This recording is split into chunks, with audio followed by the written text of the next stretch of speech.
Feno herintaon'andro any kosa nijoron'ny Federasion'ny Vehivavy misehatra amin'ny fampandrosoana maharitra eto Madagasikara izay natsangana nandritra ny fivoriana ny rana tamin'ny voameran'ny ranomasimbe indiana tamin'ny taona 2024 mamitona ny zava-bita tao anatin'ny herintaon'andro Ramatoa Nosy Lalao nomenjana ary filoha nasionaly ny Federasion'ny Vehivavy misehatra amin'ny fampandrosoana maharitra eto Madagasikara zay.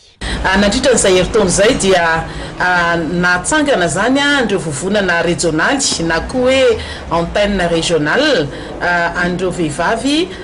fampandrosoana maritra fiainatsakafo any amin'ny faritra Boendy, faritra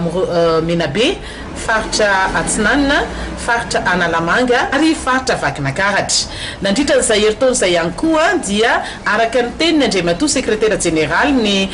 commission ny Océan Indien izay nilaza taminay herintaona lasa zay fa anao karazana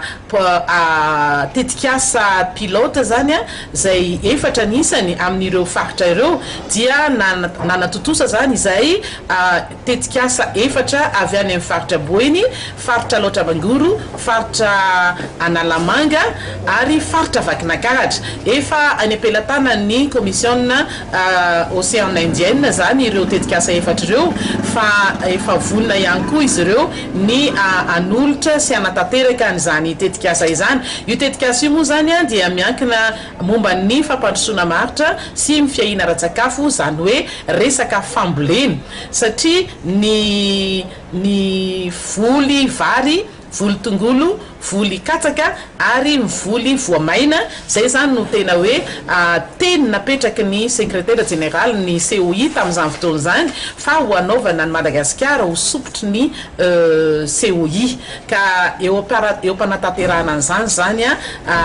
eo mpanatanterahana an'izay moa zany ny COI dia miandry isika indrindrandrindra eo fanatanterahana an'izany tetikasa izany amin'ny ity taona ity sy mandritry ny taona ho avy indray.